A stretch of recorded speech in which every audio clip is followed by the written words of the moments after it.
Om na karmana na prajaya dhanena tyagainayke amrutatvamanasuhu parena nakam nihitam guhayam vibrajate rajyatayo vishanti vedanta vijnana sunischitartha sanyasa yoga suddha sattva aha te brahma loke tu param takale paramrutat parimucyanti sarve dakram vipapam parame svabhutam yat pundarikam puramajja sargastam tatrapi daknam gaganam vishokastasmin tastadupasitavyam yo vedado svara prokto vedante cha pratisthitah tasya prakriti lainasya parasva maheswaraha na tatra suryo bhati na chandra tarakam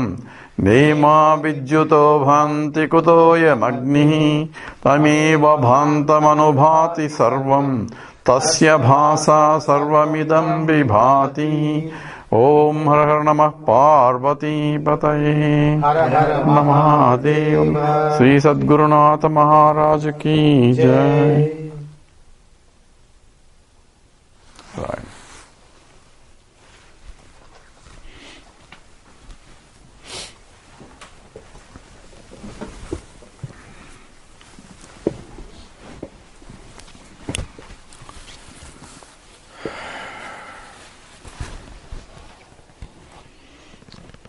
So we'll do 3 Oms and Sahanavatu and Guru Stotra.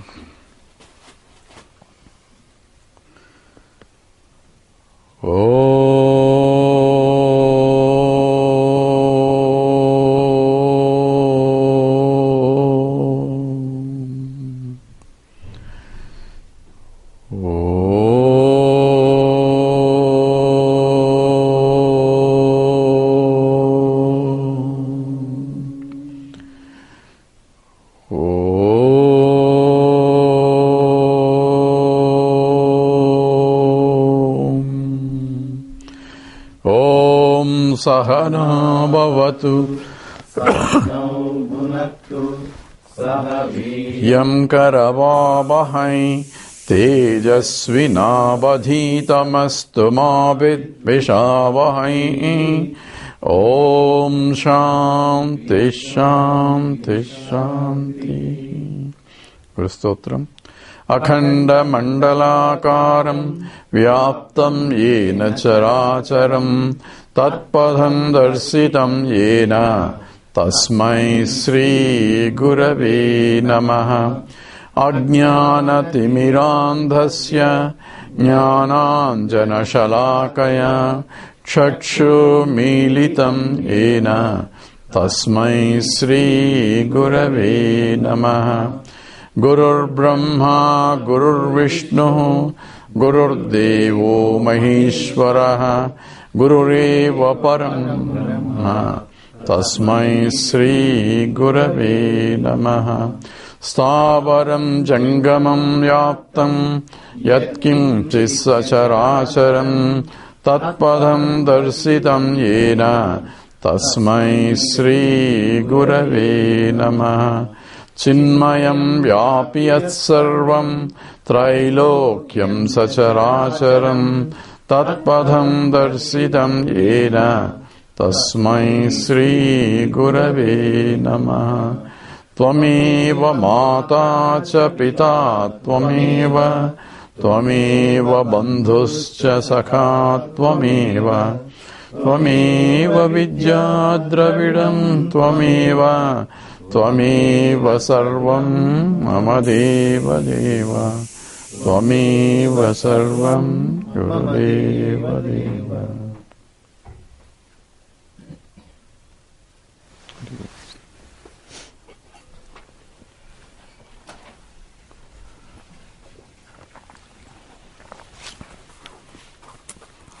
We are doing Kathopanishad, first chapter, third volley. And Yamadharmaraja described the model of the Ratham chariot as a shariram is the chariot, and the horses, where the horses are senses, and the reins or the mind, and the intellect is the driver, and the jiva is the owner, and one has to prepare the instrument, a chariot, to make it roadworthy. That means a purification of the mind is required. And once that is done, in the sloka 10 and 11, he discussed essentially the nature of the knowledge, or the jnanam, how one should realize using the Panchakosha Viveka. So essentially, hierarchy of Indriyebhyaha parahyartha, artebhyascha param manaha, manasastu para buddhihi, buddhi atma mahan paraha. So in the hierarchy, the indriyas, the sense organs, are compared to sense organs, the sense objects are superior or subtler, because the sense objects are brought in as the vritti in the mind, and that's the one that is perceived as object outside. And artebhyascha param manaha, the mind is superior to the sense objects, and manasastu para buddhihi, the intellect is superior. So essentially the BMI chart is being discussed here. And the buddhi atma mahan paraha. Says mahan atma is superior to buddhi. Mahatma is the Hiranyagarbha. Hiranyagarbha is the creating mind which creates the whole universe. That is superior to the individual buddhi. So we have in the Gita sloka, Indriyani paranyahu, indriyebhya param manaha, manasastu para buddhi, buddhi parasastu saha. So Krishna also gives somewhat similar hierarchy of that. So what is the purpose of knowing all this? So it says, body is I am, but the superior to mind is something higher. So I had to lift myself to the higher nature of reality until I reach the highest. And what is the highest is talked about in the 11th sloka. Mahata param avyaktam, avyaktat purushaha paraha, purushanna param kinchit, sa kashta, sa paragatihi. So, Mahataha Paramyakta, the greater than this Hiranyagarbha is Avyaktam, unmanifested, which is a causal state, is the higher than. From the causal state, then you have a Hiranyagarbha, and from Hiranyagarbha the whole creation starts. Avyaktat Purushaha Paraha, the greater than this causal state is Purushaha. Purusha means the self, that is the highest, which is the Brahman, and Paraha, which is highest. And higher than the Purushaha na parang kinchit. There is nothing higher than the Atma. So that is the highest that one can recognize. And I am that highest has to be understood in the process. Sa kashta sa paragatihi. So the one, that kashta, that supreme, that higher nature is one recognized, paragatihi, he reaches the supreme goal. So here the reaching a goal is not really reaching somewhere like going to Vaikuntha or Kailasa, but understanding that I am the highest. So according to Advaita, it's only a symbolic way of saying I am reaching the highest, but means I have understood I am the highest. That is, the understanding is what is involved.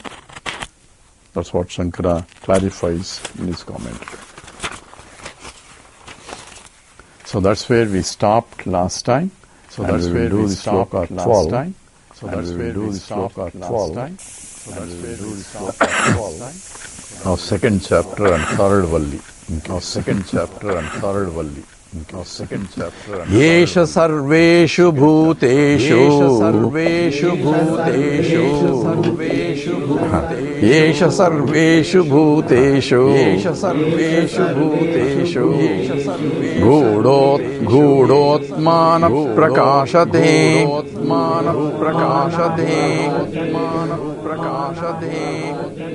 Okay? Drusyate tvaggreyaya buddhya Sukshmaya Sukshmadarshibhihi. Okay, together. Yesha sarveshu bhuteshu gudotmana prakashati drishyate tvaggraya buddhya Sukshmaya Sukshmadarshibhihi. Yesha sarveshu bhuteshu. Yesha means this Atma, which is the self that I am, or the Brahman that we are talking about. That sarveshu bhuteshu, in all beings, that is both Chara Achara. And here we are mostly talking about the one that is living entity. Sarveshu bhuteshu, in all beings, Buddha, it is hidden in all beings. Atma, Buddha, living self that is hidden. Na prakashate, it does not shine. It not means it is not evident. Even though it is self-evident, but it is not. It is hidden. Even though it is self-evident, but it is not. So why is it hidden? And that is the question here. And that is being. So why is it hidden? Yeshu sarveshu bhuteshu. It is always. It is Buddha. It is. It's also it's called the rahasya. It's the highest secret. According to the. Why?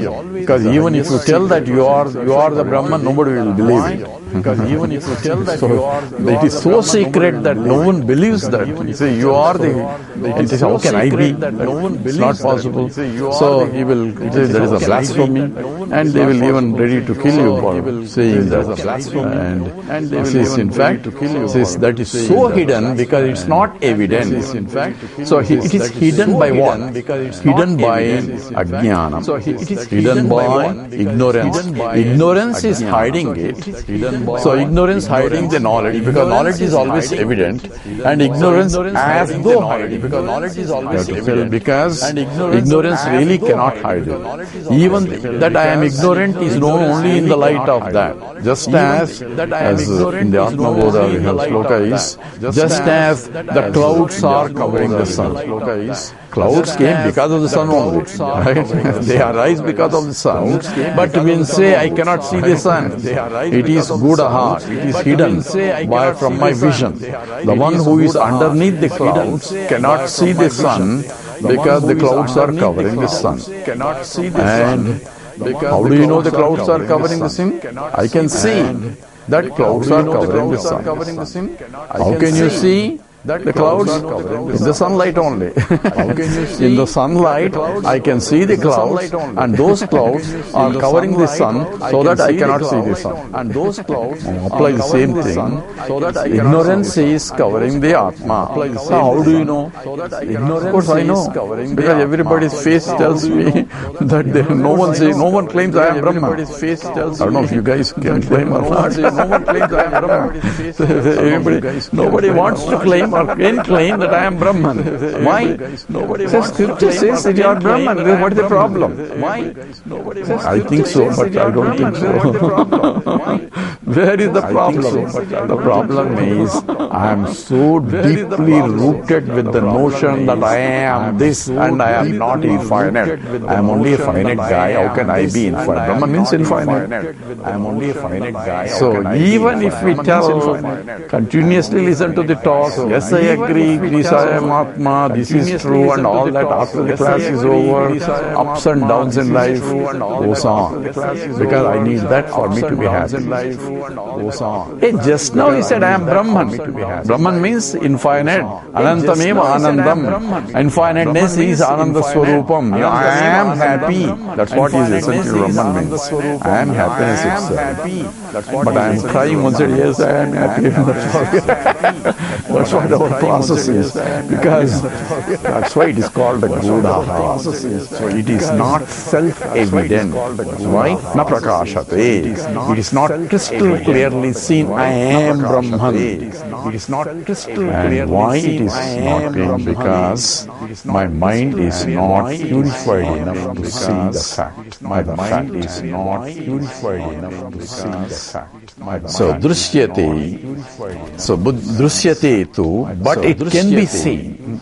So, how do you see it? Even though it is hidden, and even though it is not shining everywhere, yes, I am Atma, brilliantly it is shining, because it is of the nature of light of consciousness. And I am conscious, I say, but I am conscious as this body, this mind, and this intellect we interpret. And this being as an object, and I am being a subject, confusion is already there.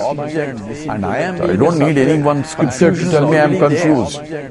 Why? Because I am taking an object as a subject. Why? And subject cannot be objectified. This and all my biodata, all our descriptions are about this only.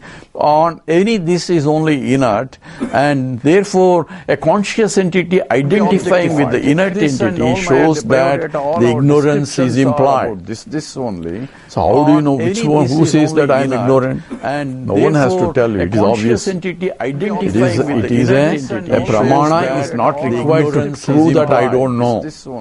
So how do you because your face itself, no one has to call castor oil face. So face itself reveals that I am not Brahman. So drishyate tu.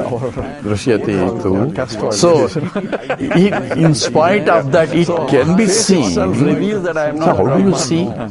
Not as an object. Because if it is an object, again it is inert. So fagraya buddhya. It can be through agraya. Agraya means by sharpening the intellect. Agraya is a very sharp. Using a buddhi, by sharpening the buddhi into very sharp. So he says it is a sharp mind. Right? They call it a sharp mind. A sharp mind is the one that can dissect. By sharpening the right? A scientific mind is a sharp mind. One who has a sharp mind is discriminates. And that discriminate is that's how a scientist will differentiate this and that and put under this column, and this is this type and that type and that type. He classifies. Discriminates. For any subject will have classification. Right? This is of this category, that category, and that requires a subtler and subtler discriminative intellect. A sharp intellect is any subject will have. But is that a sharp intellect enough? This is no. So Graya Buddhya, by sharpening the mind by process of concentration.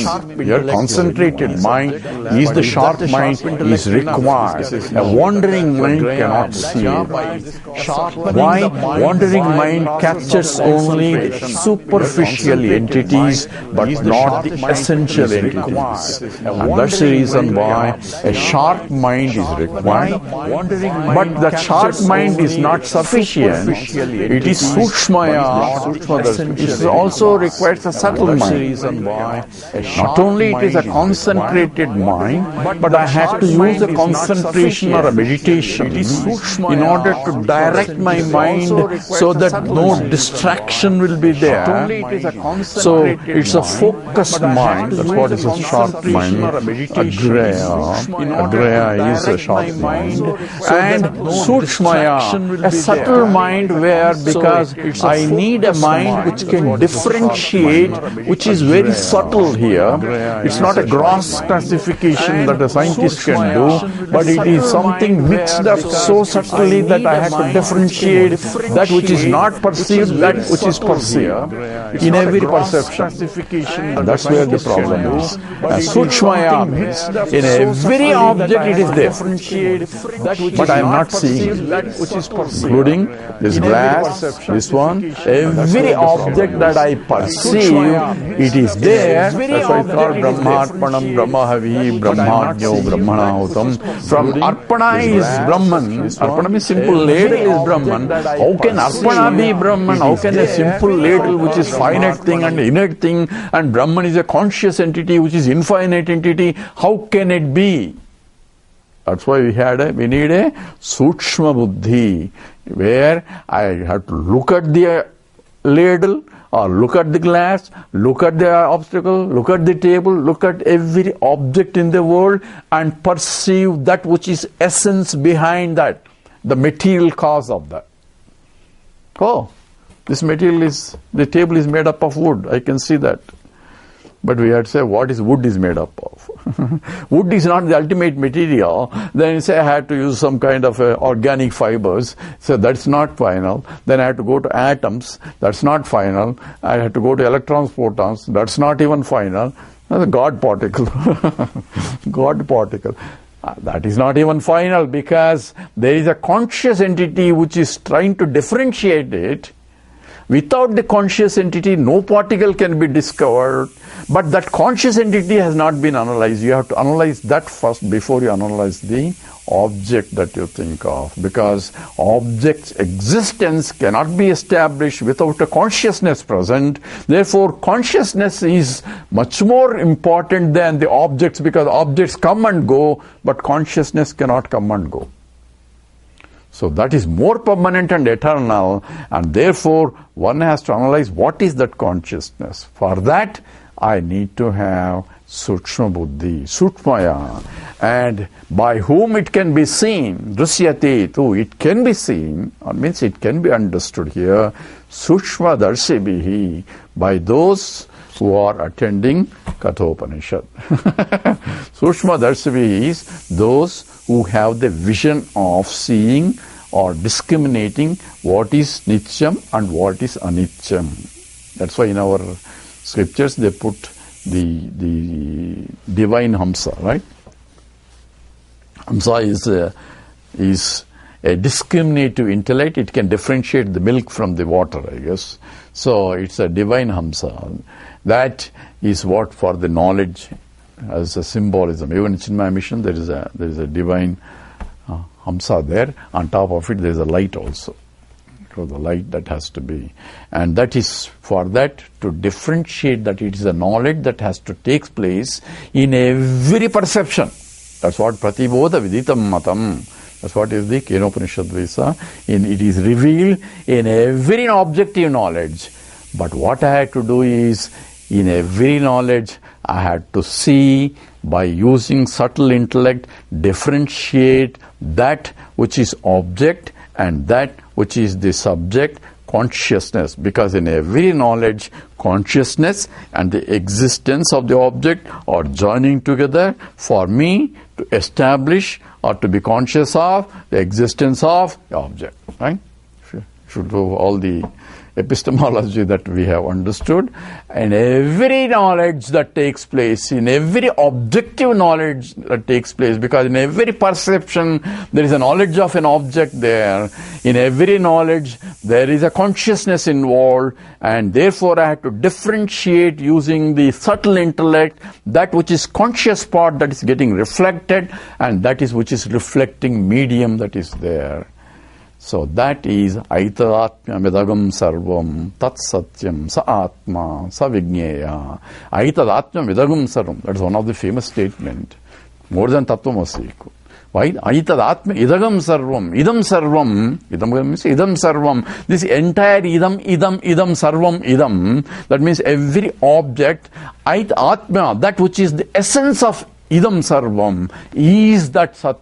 Is the very Sat Swarupam, and that you are. This is the final equation. And for that, to differentiate the existence from the spectacles name and the form, I have to see the existence part which cannot be seen but has to be understood. Follow? Because existence is not an object again. I want to see existence, I don't see it. It's not an object again. It is myself, that self-existence, existence of the spectacle forms a thought in my mind as the existence of the thought. Follow? Existence of the thought joins the consciousness that I am, for me a subject, conscious entity, and the existence of the thought joining together for the knowledge to say there are spectacles here.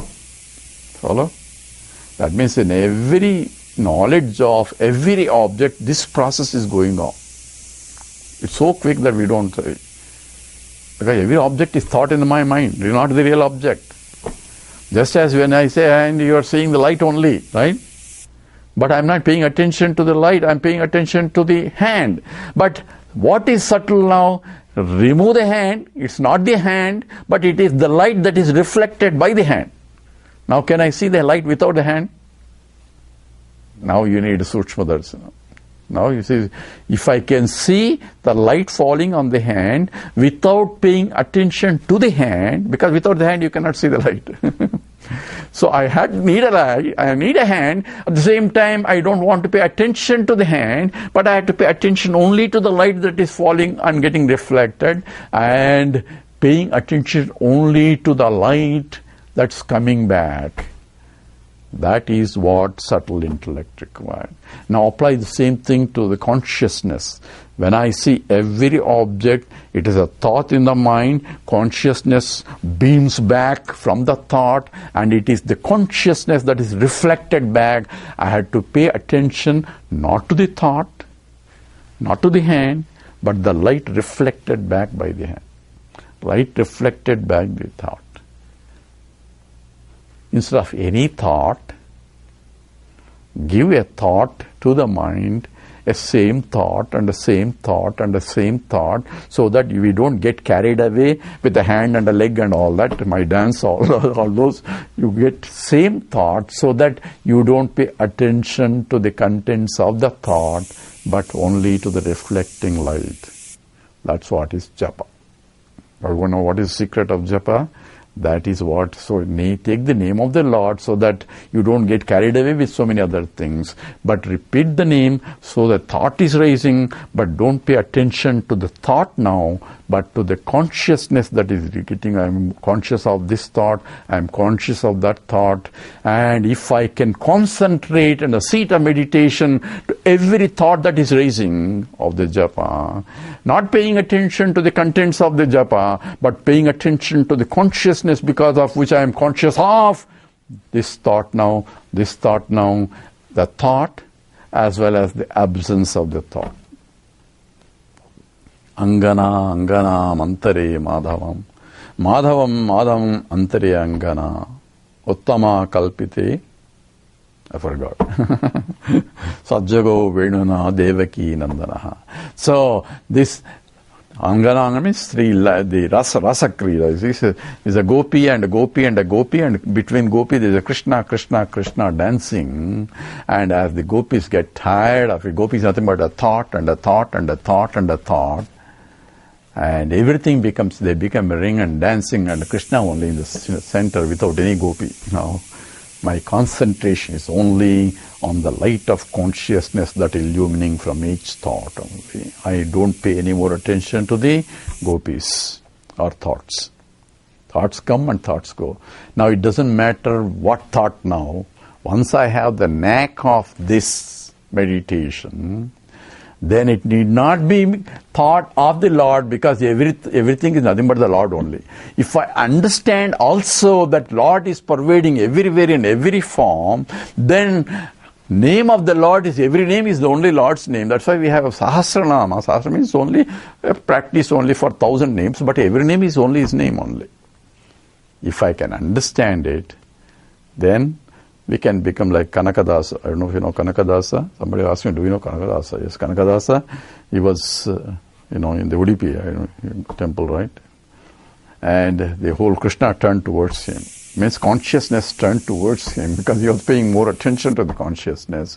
And the dog was, when he had one bread, and dog was snatching away his bread.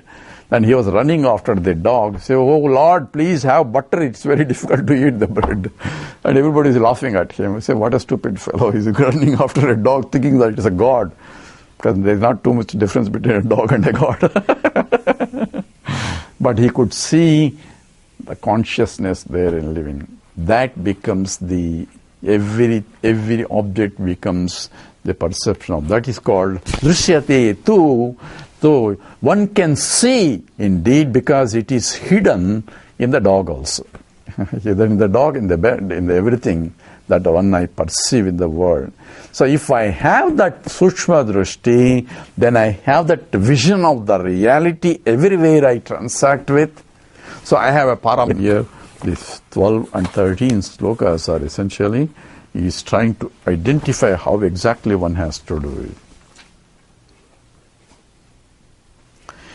Sloka 13.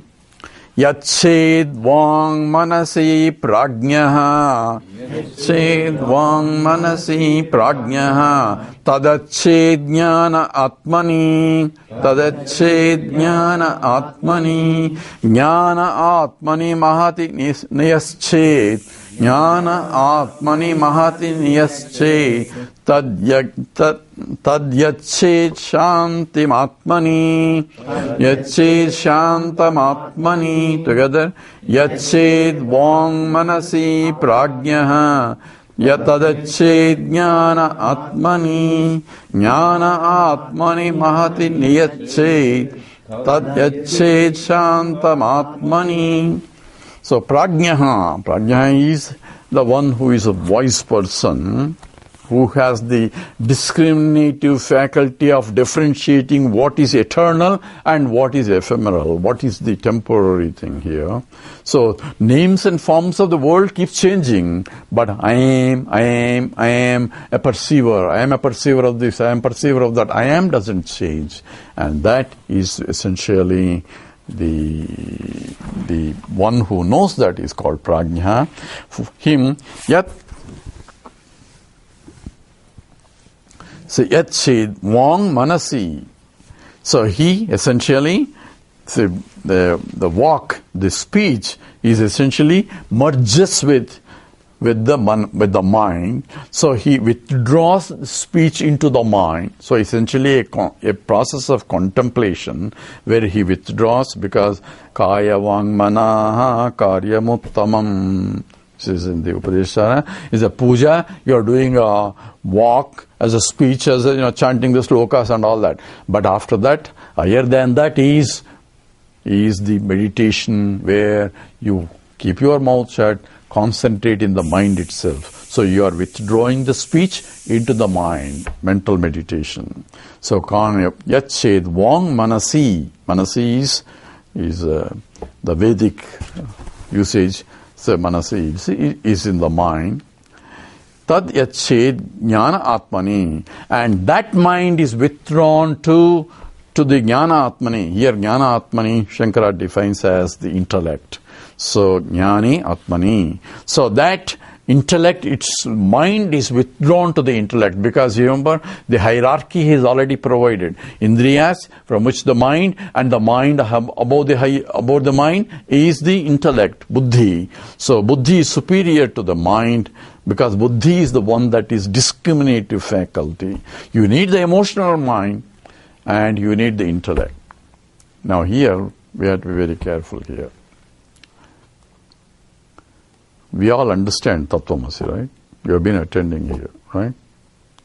Then where is the problem? We understood. Oh yeah, everybody is logically understood, because everybody says, I am Brahman. They say we can logically, it's clear. That means Buddhi has understood. Jnanam is there. Then where is the problem still? But that Jnanam is not staying with us. As soon as the class is over, Jnanam escapes. In the class, it's so logical, everything looks good, but as soon as the class is over, back to the routine. But routine what? Back to the emotional ups and downs. You follow the problem? Back to the emotional ups and downs. Where is the emotions coming from? From the mind. So, that's why Swamiji calls it, you need to prepare the mind and the intellect as the two wings of the bird to take the flight. If you prepare only one wing, the intellect, it will understand, but it will understand as just as a thought, not as a fact. Why? The emotions have not come up to that understanding. Why the emotions have not come up to the understanding? Because of raga dvesha. Because the vasanas here, they come in between the mind and intellect. Always vasanas come. Because the mind knows, intellect knows what is right. But we feel like doing, right? Even though I know that's not right thing to do, but we feel like doing because we are emotional human beings. Humans are emotional. Bhavam is there. And mind is not able to catch up with the intellectual understanding because of vasanas, ragadveshas. So what should I do? That's what is called shrotavyaha, mantavyaha, nididhyasitavyaha. For that only, for those whose minds are not prepared enough for the Vedantic class, because the Vedantic class requires a Chitta Suddhi. Chitta Suddhi involves these 4 aspects of qualifications the mind requires, in which Shama, Dama, Aparati, all those are specified. We know what they mean, but do we have that is a question. What is the litmus test, whether we have it or not? I'm going to tell you a litmus test. This is a litmus test to know whether you are realized or not. Okay, don't tell anybody, this is a super secret. So, litmus test is, if you depend on something other than yourself for your happiness, that is, you are not realized that you are happy by yourself. Because you depend on somebody else or something else. If my emotional, I am getting upset for what? Somebody said something, I am upset. That means I am not happy. He didn't say something that makes me happy. That becomes, my happiness depends upon what he says. I am living so that other people approve me, accept me. That means their acceptance has become my criteria for my happiness. My happiness depends upon what other people will accept or reject, and so on and so forth. If I have that problem, that means my happiness depends upon something other than myself. Isn't it that litmus test? Pajahati yada kaman sarvan partha manogatan atmanyeva atmana tushtaha. And he is a Sita Prajna Uchate. He is the one who says, Krishna gives a very fundamental definition. Atmani eva atmana tushtaha. He is happy by himself. Whether something comes or not, he doesn't care. If it comes, okay. If it doesn't come, also it's okay. So not that he is avoiding anything also. Then it is a dvesham. He doesn't avoid, he doesn't. Whatever comes it's the glory of the Lord, you can say, or bodhi. You can say, due to prarabdha, things come and things go. It's an interesting story. When in the Rishikesh, Swami, I don't know how many people have encountered Swami Chinmayanji. No, he wears a very good, the kashaya vastram, all shining and all that. So why is this Swami is wearing all this in a kashayam? It should be, some orange cloth. Why he's all wearing all silk kashayam and all that? I wish I had that silk also. Maybe people respect him because he is wearing a silk clothes. So one sannyasi went and asked Swamiji, I also would like to have the silk kashaya vastram. Oh, that's good. Okay, hey, give him one. So he asked the secretary to give him one. So he was very happy now. So he is also like Swami Chinmayananda, wearing a beautiful dress. And so when he was going about, police caught him and arrested him. Where did he get this guy? He must have stolen it somewhere. No, this is not stolen, but nobody believes him. And they brought, it looks like Swami Chinmayananda, he must have stolen from him. They dragged him back to him. He said, no, leave him, I gave it to him. And so he realized that, Swamiji, I don't need it. I understood. So, implication is whatever comes from that, because people say, oh, he is going here, he is going there, he talks this and all that. Whatever prarabdha brings him, you don't avoid it, but at the same time, you have to be discriminative enough to understand what exactly has to be done in terms of with your mind.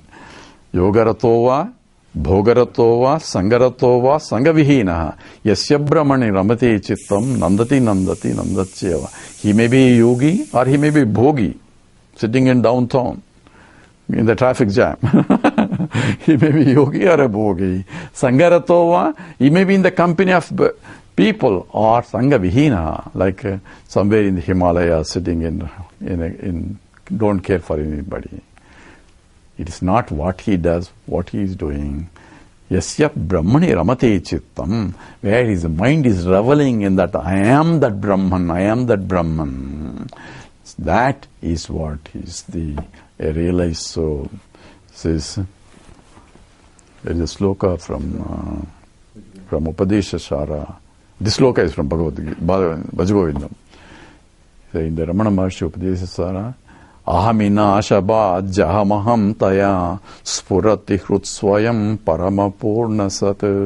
So Ahami Nashabhaji means when this so-called I am local, individual, egotistical I am, when it gets dissolved in the understanding that I am, which is Paramam Purnam Satswarupam, that is Spurati Hrutswayam. When I understand it spontaneously rises in the mind as I am that, I am that, I am that. So once you establish that, how long it takes? A fraction of a second for the mind to turn back. I am not this, but I am that. And to get established in that, I had to do the vairagyena, abhyasena tu kaunteya vairagyena cha Krishna. I had to do constant abhyasa and vairagya, renouncing all that doesn't really need for my happiness, because I am happy without them or with them without them. My attachments are discarded, and that is what is required in the absorption of the mind in the intellect. That's called integrated mind. That's what yoga does. Chitta Suddhi is yoga. And that's what yoga is. Yoga is karma yoga. What does it do? Bhakti yoga, jnana yoga, karma yoga. Integrate the mind and intellect as one entity, so that what the intellect says, manasa, vacha, karmana, everything is straightforward. There is no what intellect says and what the mind says and what the action says. They are straightforward, called arjavam. And that is what the preparation of the ratham was, that we discussed before. So, jnana atmani mahati niyaschet, this intellectual buddhi of is surrendered to the mahati. Mahati is the total mind, is hiranyagarbha. Tad yachet shantam apne. That is surrendered to or dissolved in shantam atmani. Shantam is peaceful, Atmani, which is Shantam Swam, Sat, Shantam Advaitam Chaturtam Anyante Sa Atma Sa Vigneya. That which is no perturbation of anything, calm, quiet mind is, because in that infinite there cannot be any perturbations itself. So that's what is emphasized.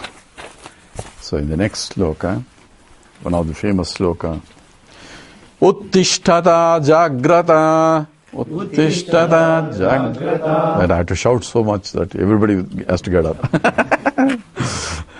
Prapya Varan Nibodhata.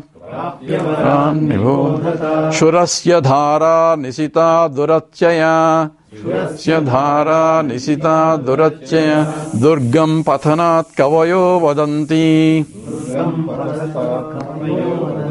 Again. Uttishtata Jagrata Prapya Varan Nibodhata Shurasya Dhara Nisita Durachaya Durgam Pathanat Kavayo Vadanti. It's one of the famous sloka quoted very often. So this is from the Kathopanishad. So the Swami Vivekananda uses a little bit Uttishtata Jagrata, arise and awake. Right? Stop not, that's not in there. Stop not is not here. Stop not until the goal is reached. But this Uttishtata Jagrata, arise and awake, comes from this statement.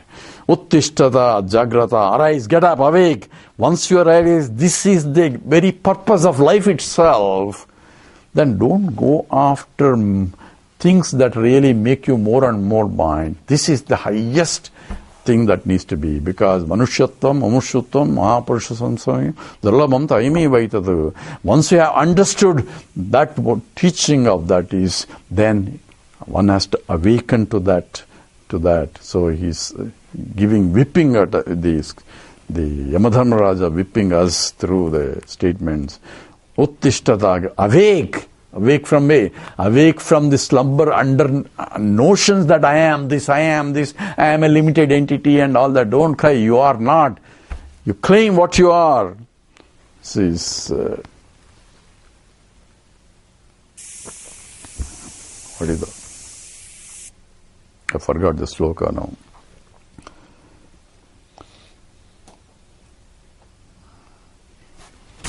Yeah, you are sons of immortality. Amritasya putra. Says, you are sons of immortality. Vedaham etam purusham mahantam adityavarnam tamasah parastat. Says, I know. Says, you also can know. Says, all the wakes up even the gods also. Get up, uttishtada jagrata. And then what do? After waking up? Prapyavaran nibodhata. Go to a teacher. Don't come to scriptures. This is by the teacher, Yamadharmaraja.